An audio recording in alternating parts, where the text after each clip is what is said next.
Commander is the most popular format in Magic the Gathering, and Creature just happens to be the most popular card type by far. In fact, there have been almost 17,000 different ones printed as of the writing of this video. The singleton structure of Commander allows for great creature diversity, letting players mix and match their favorite ones, or even build entire decks around one given type. Despite all this, there are some creatures that, for whatever reason, appear in more decks than all the others. Today we'll be looking at the top 10 creatures in Commander that people love to play more than the other 16,000 plus. Kicking off our list at number 10 is Delighted Halfling, a 1/2 halfling citizen that costs 1 green mana to summon. Being a halfling, it's no surprise this creature was first printed relatively recently in 2023's Lord of the Rings Tales of Middle-earth. This card's stat line, 1 power and 2 toughness for 1 green, is fine, but its popularity is due to its abilities. You can tap it to produce a colorless mana, or you can tap it to add 1 mana of any color. This can only be spent to cast a legendary spell, and that spell can't be countered. This card is arguably the most commander-oriented creature on today's list, even if it's not the most popular, given its obvious synergy with the game's most crucial aspect, the commander itself.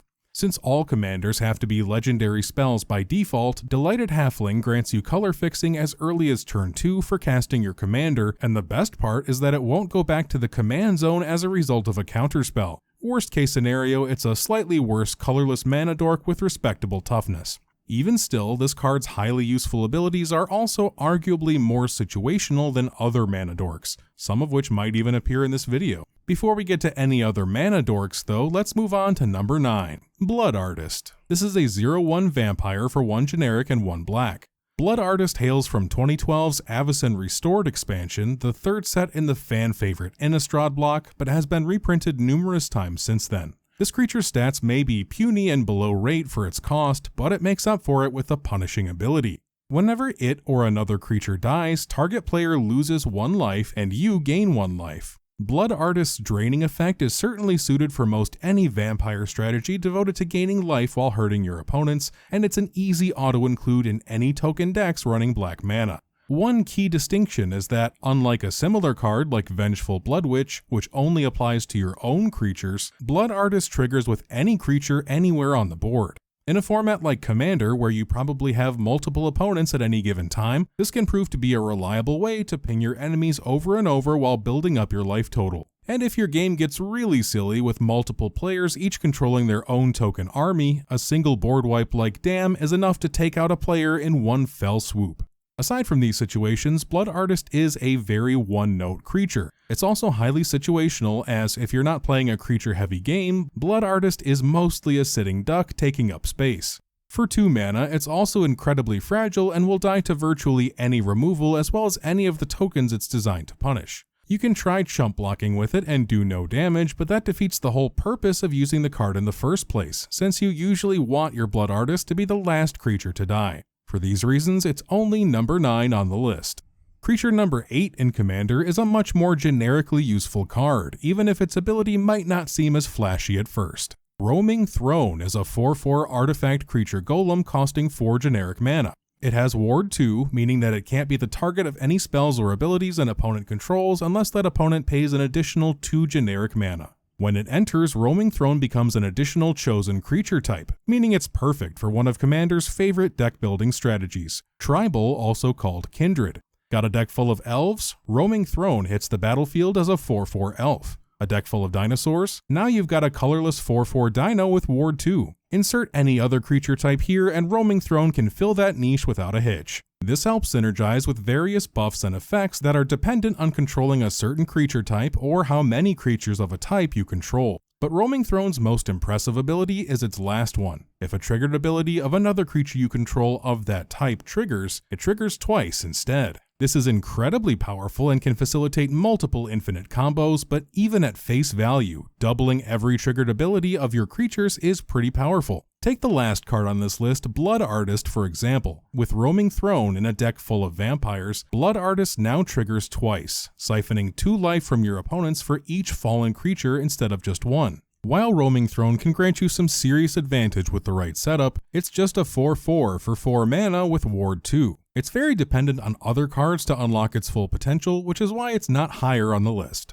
Number 7 takes us back to the realm of mana dorks and what might be one of the most jarring anticlimaxes in any video I've ever made. Elvish Mystic is an elf druid with 1 power and 1 toughness for 1 green mana. It has the simple ability to tap and produce 1 green mana.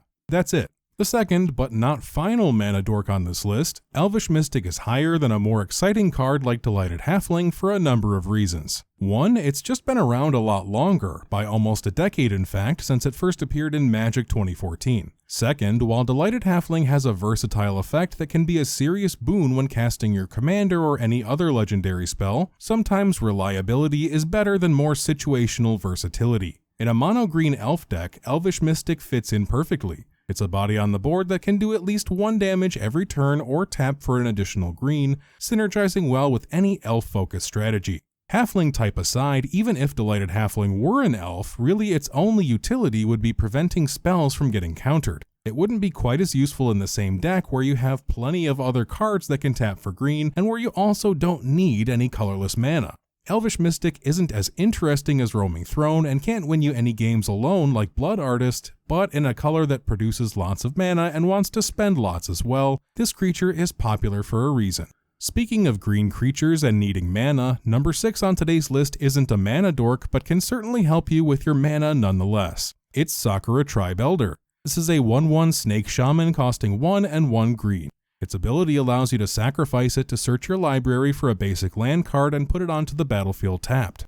In a pinch, this can be used in mono green decks when you have 2 forests in play and really need a third, but there are much better ramp cards than this for those purposes. Sakura-tribe Elder is more useful for mana fixing, i.e. in a deck that needs more than 1 color of mana. Sacrificing this 1/1 lets you search out any of the basic lands from your deck at the cost of parting with a single 1/1 creature. At its mana cost, if you were to use this ability right away, it's functionally the same as a Rampant Growth. However, there's a big upside here in that it also causes a creature to enter and a creature to die, which can provide synergy with other cards, as well as adding a body to your graveyard for any graveyard-based strategies. Once again, Sakura-tribe Elder is here for its quiet utility rather than flashiness, but it does enable some silly combos as well. For a simple one, just look at Emiria Shepherd, a 4/4 angel with a landfall ability. Whenever a land enters under your control, you can return a non-land permanent from your graveyard to your hand. But if the land that entered was a plains, you can return it to the battlefield instead.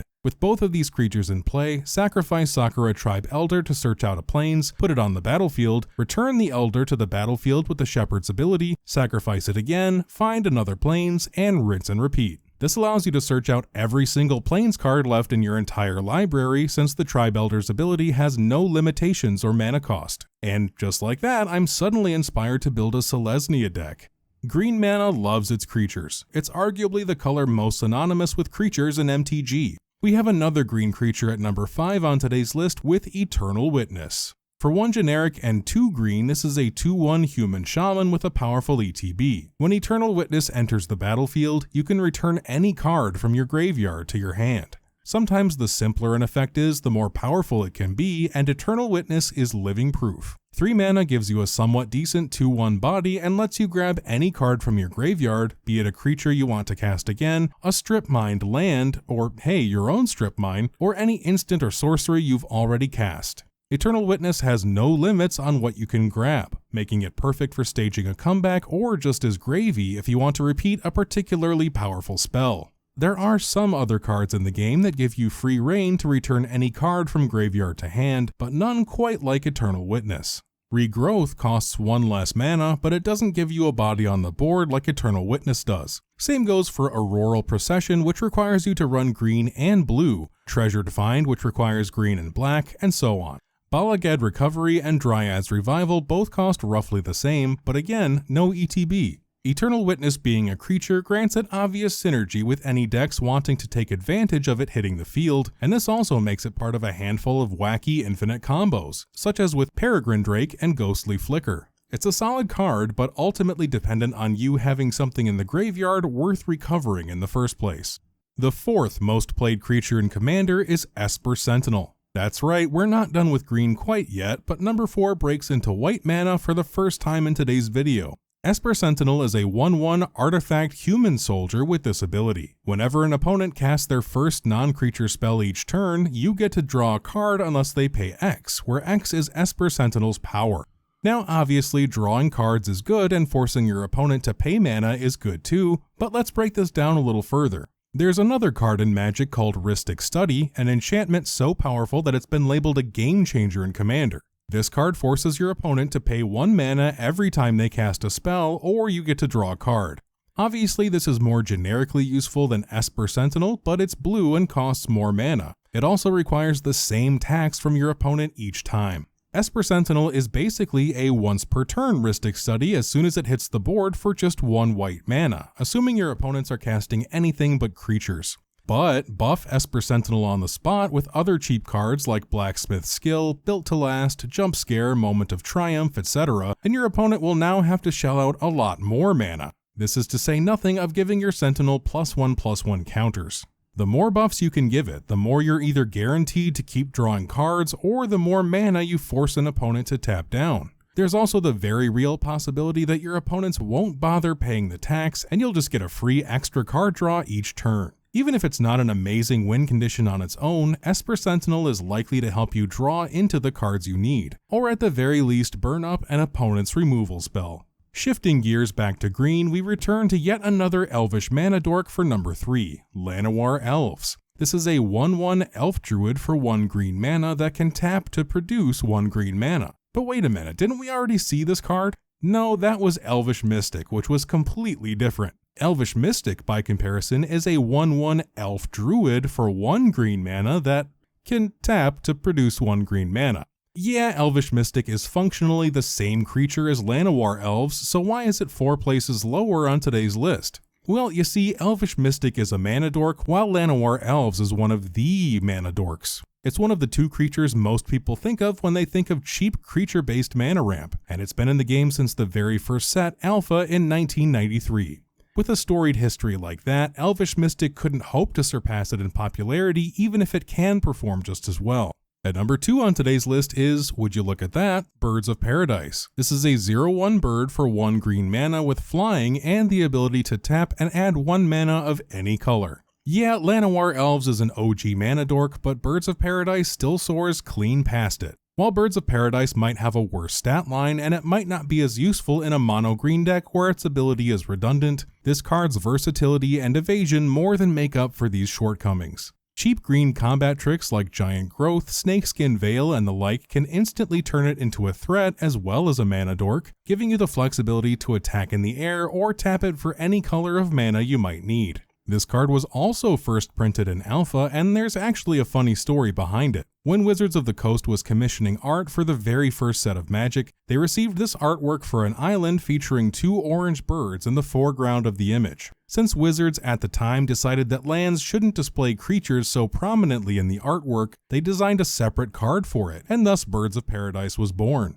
The card was such a hit that it affected the future of Magic's meta and even spawned the phrase, Bolt the Bird. Bolt the Bird literally describes casting Lightning Bolt to destroy a Birds of Paradise early in the game to avoid giving your opponent access to repeated mana acceleration, but idiomatically it now means to eliminate any cheap mana dork early in the game. While it can tap for any color of mana, it is ultimately a green creature, which severely limits its playability in many commander decks. That's why the last card on today's list is colorless, and that card is number 1, Solemn Simulacrum. This is a 2/2 artifact creature golem for 4 generic mana. It has 2 useful abilities. When it enters, you can search your library for a basic land and put it onto the battlefield tapped. When it dies, you get to draw a card. 4 mana for a 2/2 with no keywords is terrible at face value, but its abilities grant it enough utility that its significant mana cost is worth it. There's no other card in the game that grants you a creature with this stat line and both effects at a cost this low. What's more, being colorless means Solemn Simulacrum can fit into any deck, regardless of its colors or lack thereof. And it truly shines in a format like Commander, where a couple lands and Sol Ring could allow you to summon it as early as turn 2. It's not flashy like Blood Artist, it doesn't create interesting interactions like Roaming Throne or Sakura-tribe Elder, it can't put the pressure on your opponents like Esper Sentinel, and it's no mana dork, but this card is the poster child for universal utility. Every deck wants lands and cards, and this golem gives you both on the back of a 2/2 body that can stand guard and even attack until it's ready to fulfill its final purpose. I guess that's why it's been printed over 50 times and will probably keep seeing lots of play in the future. There you have the top 10 creatures in Commander. How many of these creatures do you play in your 99? Were there any creatures you were surprised didn't make the cut? Let me know your thoughts in the comments below, and if you have an MTG or Yu-Gi-Oh! Top 10 video you'd like to see, I'd love to hear all about it. If you've made it to this outro, I appreciate you being here, and I hope to see you in the next video. Thanks for watching.